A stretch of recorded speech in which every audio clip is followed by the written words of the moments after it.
most festive part of our day, we have 3 ERICs to celebrate today. ERIC is the European Research Infrastructure Consortium, so they were created lately. We didn't have a chance to give them the trophy because we never met before in physical meetings. So I invite to this stage again Jean-Éric Paquet, the Director General for Research and Innovation from the European Commission, and Yana Kolar, our new chair, ESFRI, and they will master this ceremony.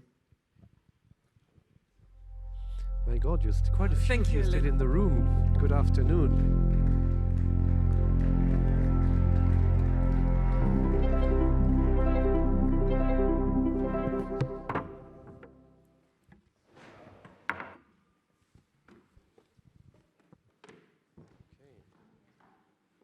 I mean, the last time I did that was in 2019.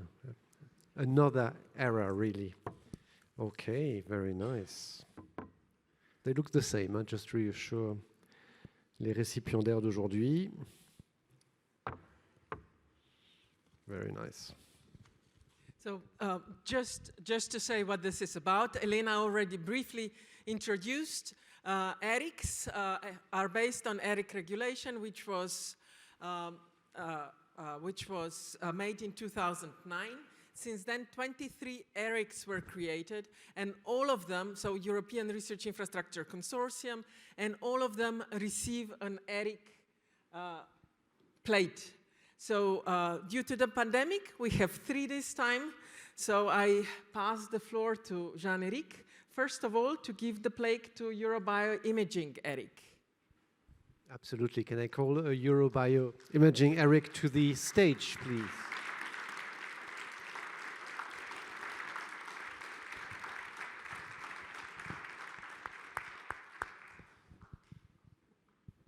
And you're doing exceptionally important work already, so this is really a little bit late, but I'm really delighted to hand it over after so many years. Thank you very much. Congratulations.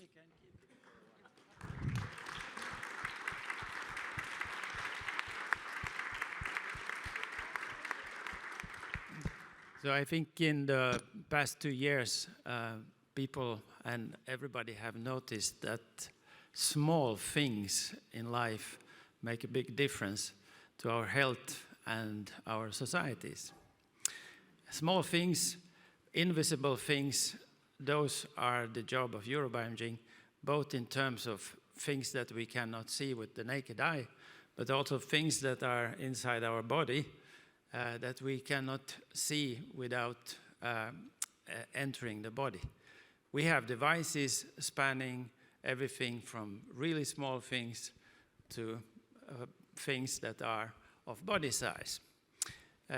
There's a lot of need in this respect to carry on research which is relevant for health and for disease. You need these devices, you need these technologies, you need the know-how. And you also need data management, and you need the continuum to the wonderful infrastructures that are providing big data, the omics data, and we have many of them here aboard. To serve this need, we have 33 nodes, so we are a distributed infrastructure, and they are covering altogether 148 platforms, more than 50 technologies. We have a tripartite hub, the headquarters, so the seat is in Finland. The biological section is in Heidelberg in EMBL, and I have Antti Kepler here, who is the section director at EMBL, and then we have a medical node in Torino, where Linda Shaban is the section director.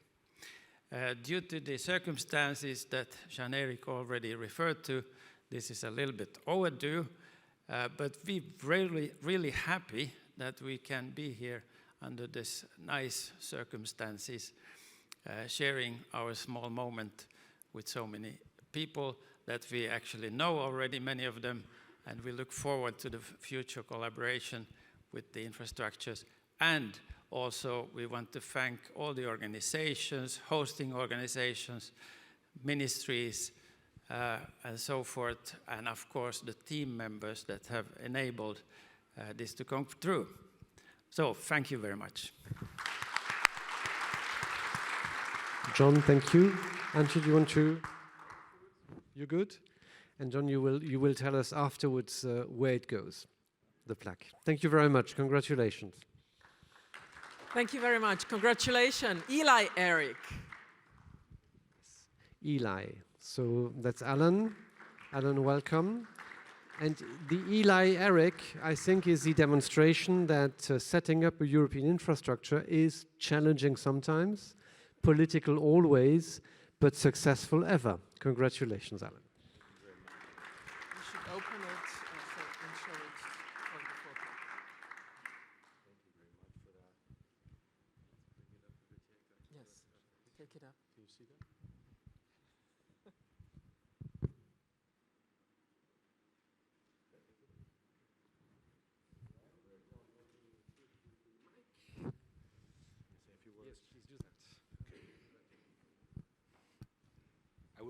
I will try to be brief, but I do have to, I got to go by my notes, otherwise I'm going to forget a few things. So thank you very much, Director General, for this. Thank you, Jana, for this. This is a great honor for me personally to accept these plates because I'm accepting them on behalf of a lot of people, scientists, engineers, people that have made ELI possible over a very long period of time. It's a confirmation for ELI to their dedication and the excellence they put into that and to make it a reality. About a week ago, we had our General Assembly meeting, and I met Katarina Petrillo, who's our chair, and she said, Alan, you look tired. And that's how she always greets people, right? And I said, no, I look old, or at least older. And raising children will do that to you. And ELI is also older, but not in the gray way that I'm getting older. ELI is older in the sense of a child that's becoming a teenager or an adolescent. So in an optimistic way, in an energetic way. This is not the birth of ELI. This is a different part in the life cycle. So those of me who know me know I tend to exaggerate these analogies, so I apologize a little bit. ELI is also a child raised by a village. There's not many biological parents. A biological parent, perhaps, Gerard Moreau is the French Nobel laureate who really conceived of ELI. It's difficult to point to one person and say, but in our case, we can say in many ways that Gerard is the biological father of ELI here at CNRS in France with the support. And I think he was able to launch ELI in the preparation phase. We had another parent of ELI, so to say, and that's Wolfgang Zander, who took over ELI in 2000 and really formed the delivery consortium and really birthed ELI in a way. Wolfgang unfortunately passed in 2015, unexpectedly, of course, and I think that could have been a real challenge, and it was a real challenge for ELI at the time. It was a very critical time when we were starting construction, and it could have arrested the development of the facility for a very long time. It certainly left a mark on our organization, but we had the luck of having the custody of the organization, the infant organization, being taken over by, if I can say, its godfather. I hope you appreciate that reference. Its spiritual father, in a way, Carlo Rossuto, who led it through a very critical time, and I think got the organization stabilized and back on track. And those of you who know, you know Carlo has nurtured many research infrastructures, not only ELI. He's also nurtured ESFRI, he's nurtured ERICs in general, so we were very lucky in that sense. And Carlo brought me on board ELI in 2017. And I'm here to collect the plates, that's what I do. But the community around ELI, as Anton said, it takes a village to raise a child. This is an African proverb. There are many versions of that. One translation of that is that the biological parents bear the child and the community raises it. And I think that's pretty much the case with ELI. We have many benefactors, but I particularly have to say that the host countries, the Czech Republic and Hungary, have been so strong and so consistent in their commitment to ELI. Should never be doubted, particularly Minister Plaga in the Czech Republic, former minister, and particular Minister Paquet in Hungary. And then, you know, both countries used over 600 million euro in structural funds that they dedicated to a facility that's open to Europe and to the world. It's not their facility, it's Europe's facility. And I think all of us can appreciate that and take the benefit from that. We're very fortunate also that Italy, at a very critical time, took a lead in becoming the third member so that we could establish the ERIC. Without that support, I think we wouldn't be here today. We're also very fortunate that Lithuania, who is a real leader in the laser community, even though it's a country of only 1 million people, also decided to join as a founding country. Lithuania is also fighting a brave battle today as a lonely country, again, against a large organization, a large country in their battle with China right now, so we should keep that in mind as well. It certainly affects us in the laser community. Germany is a founding observer of ELI, as well as Bulgaria, and without their support, I think, again, it would be a different kind of ERIC. I have a list of people, but it's not the Academy Awards, so I can only say thank you to, you know, particularly I want to thank Lukas Levak and my colleague Florian Glickson, who've been with the project for a very long time. Okay, so with that, ELI is older, it's maturing, but it's not old. It's at the very beginning, and I'm very happy that we're here to kind of have this confirmation or acceptance into the European community. I think it's very important to a lot of people who've worked with ELI, and for most people who've been involved in ESFRI, because ELI, as you all know, has been on the ESFRI roadmap since 2006. So it's, I think, important to close the loop on that, and today we do that. So thank you very much. So we have our first formal opening call in May of this year. We will accept users, and we're very excited to do that in October. So thank you all very much. Thank you. Thank you. Yeah. A somehow turbulent child as well, Alan, at times. But thank you very much. And yes, and the third one that was established last is also an ESFRI research infrastructure, which is AnaEE-ERIC. Please join us on the floor. Michel Boer. Michel, vous avez attendu beaucoup moins longtemps que les autres, puisque je crois que vous avez été établi très récemment. Bienvenue. Congratulations. So thank you very much.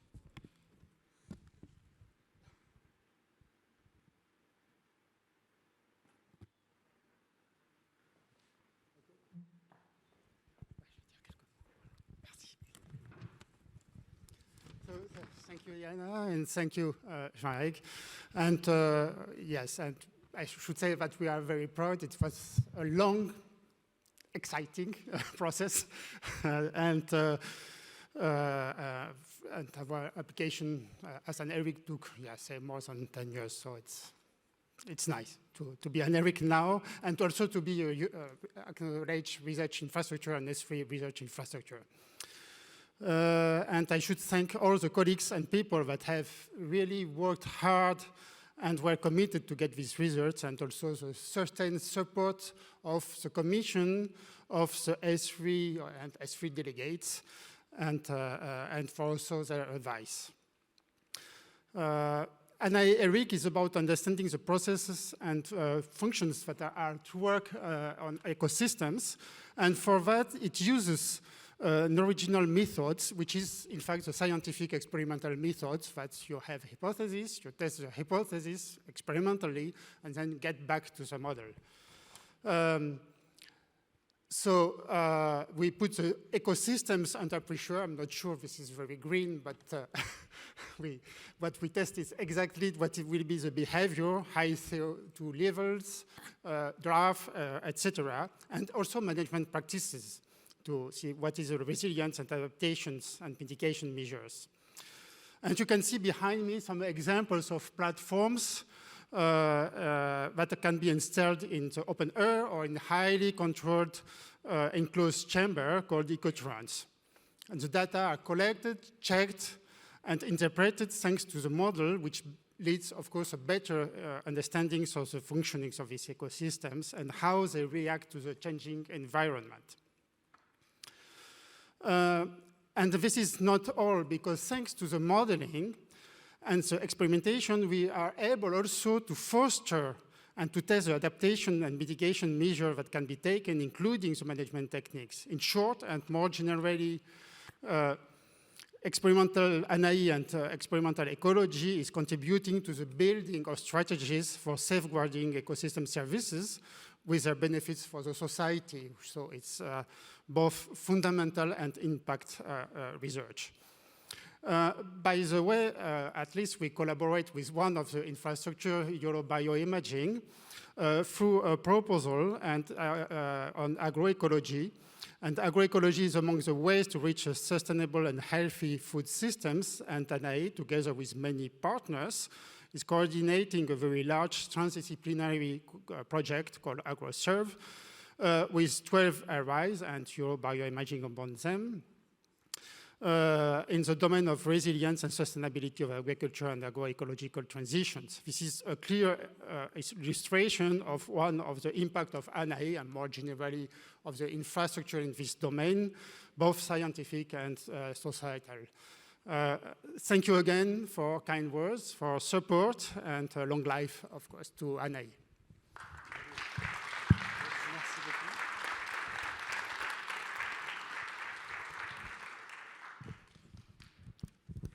Thank you very much. We've come to the end, and I'm inviting again Elena to join us on the floor and take us through the final closing statement.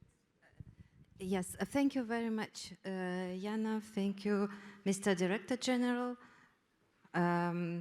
Just closing this wonderful conference, we thought it would be very important to have final statements from our presidency, from the upcoming presidency, and from Mr. Director General Jean-Luc Paquet from the European Commission.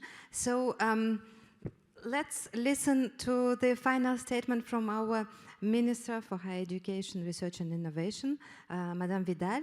She couldn't come, but she left us very important messages, so let's listen to them. Monsieur le ministre tchèque de l'Éducation, de la Jeunesse et des Sports, cher Petr, Monsieur le directeur de la Recherche et de l'Innovation de la Commission européenne, cher Jean-Éric, Mesdames et Messieurs les parlementaires européens, chers collègues, Mesdames et Messieurs.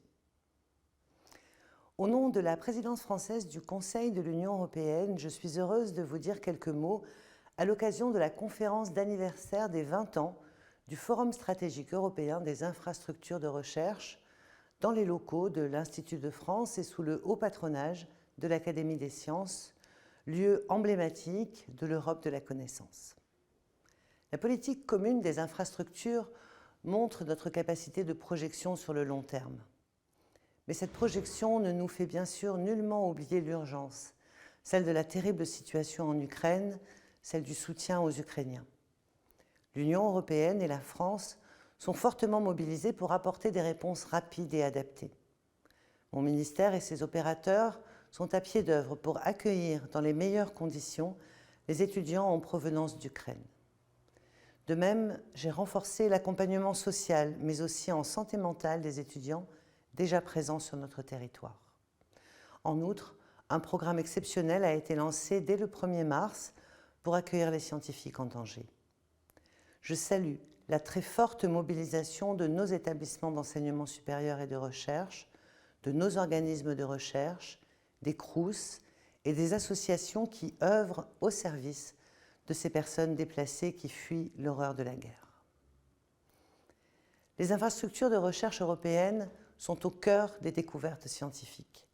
Elles représentent un actif précieux dans lequel nos pays investissent pour construire l'avenir de l'Europe dans le domaine de la recherche et de l'innovation et pour accompagner les grandes transitions dans lesquelles nous sommes engagés. Il y a 20 ans, en 2002, les pays européens ont décidé de créer le ESFRI, European Strategic Forum for Research Infrastructures, devenu une clé de voûte du réseau d'infrastructures de recherche de l'Union européenne au rayonnement mondial. La conférence d'aujourd'hui a illustré le caractère résolument pionnier et stratégique de cette politique d'équipement qu'aucun État membre ne serait en mesure de financer seul. Cette conférence a réuni des représentants des États, des régions, des industriels, des responsables d'installations et d'équipements scientifiques, et bien entendu, d'éminents scientifiques et de jeunes chercheurs pour échanger autour de travaux et de découvertes majeures ayant bénéficié de ces infrastructures de recherche européennes. Cette conférence a aussi permis de mesurer la dynamique de développement du paysage européen en matière d'infrastructures de recherche, paysage qui n'a cessé de croître au cours des 20 dernières années grâce aux efforts communs de tous les États européens. La pandémie de Covid-19 a démontré à quel point notre société dépend de la recherche et de l'innovation pour trouver des solutions à des problèmes de grande ampleur. Or, les ruptures scientifiques et technologiques, ainsi que la réponse aux grands défis de notre temps, nécessitent l'utilisation d'infrastructures de recherche au meilleur niveau. Dans des champs disciplinaires beaucoup plus nombreux que par le passé, ces infrastructures sont devenues d'incroyables moteurs de savoir et d'innovation, des attracteurs de talents, des catalyseurs de collaboration, des porteurs d'images et de prestige scientifique. Au service de la communauté scientifique, elles sont un outil essentiel pour la compétitivité de la recherche et de l'innovation. Par leur statut de promoteur de nouvelles pratiques, elles constituent également un vecteur idéal pour le transfert de connaissances et de technologies vers le monde socio-économique. Depuis 20 ans désormais, l'ESFRI accompagne le développement d'infrastructures européennes qui transforment les pratiques des communautés scientifiques et définit les priorités européennes en matière d'investissement dans les infrastructures de recherche à travers l'élaboration de feuilles de route par la communauté scientifique. Lieux de recherche, d'innovation, de formation, les infrastructures de recherche européennes concourent à bâtir une Europe plus souveraine. Elles sont productrices de connaissances et de compétences nouvelles, permettant d'accélérer les transitions climatiques, numériques, l'avancée des connaissances dans le domaine de la santé et d'améliorer la compétitivité de l'Union pour renforcer sa résilience face aux potentielles crises comme celle de la Covid-19. Plus que jamais, les enjeux scientifiques posent le défi de construire des outils de recherche à la pointe des connaissances scientifiques et technologiques. Les efforts engagés ces 20 dernières années au sein de l'ESFRI sont essentiels.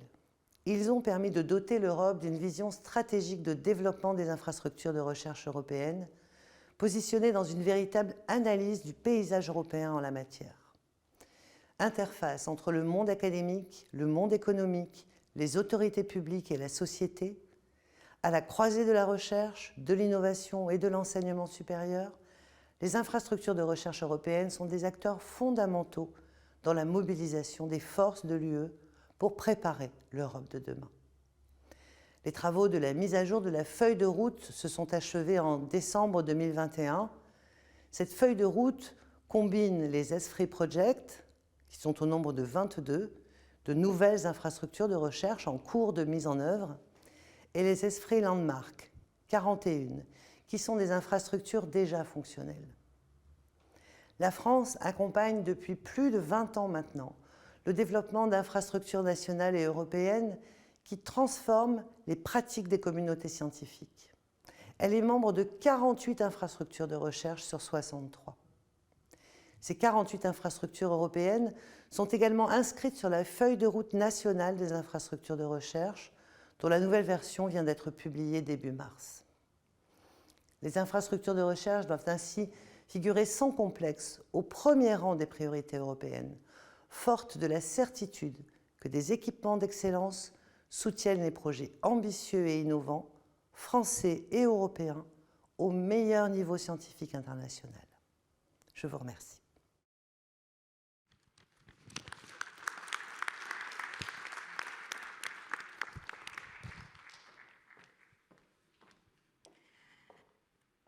And we will also have a pleasure to listen to the message from the Minister of Education, Youth and Sport from Czech Republic, Mr. Petr Gazdík.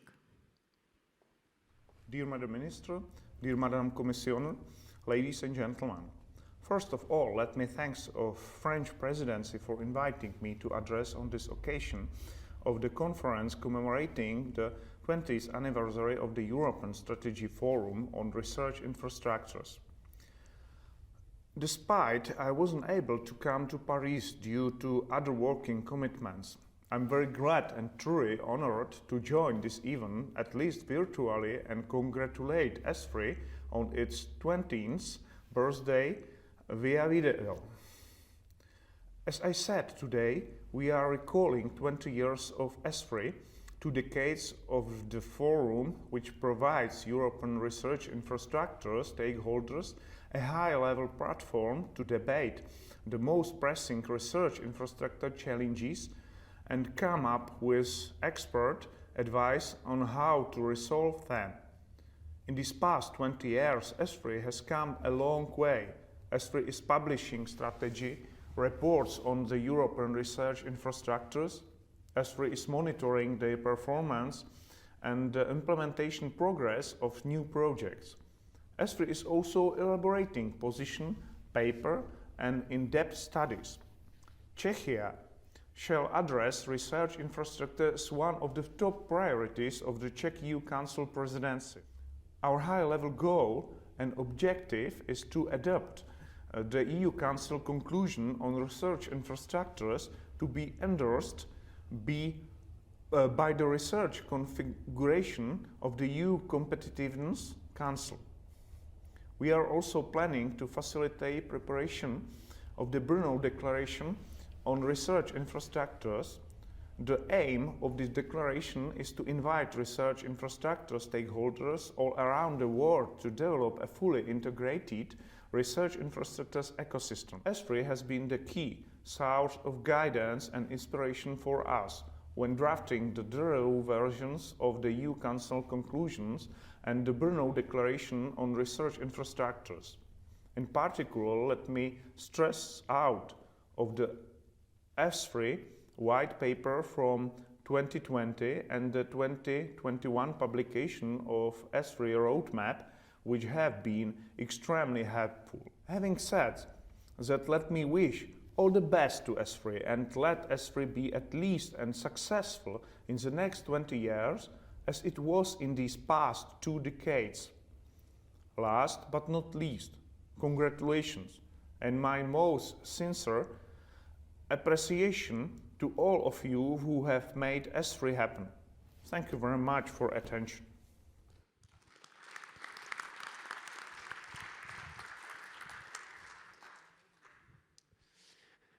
Voilà, et là, ça va être vraiment fini. Je vais vous prendre vraiment qu'une minute ou deux.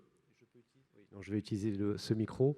D'abord, pour remercier aussi au nom de Maria Gabriel, Yana Collard, avec l'Institut de France, de nous avoir aujourd'hui si bien accueillis, y compris avec vous, Elena. Merci infiniment. C'était vraiment un grand plaisir et je comprends de ce que mes collègues me disent que la tenue des travaux scientifiques durant la journée a aussi répondu à vos attentes.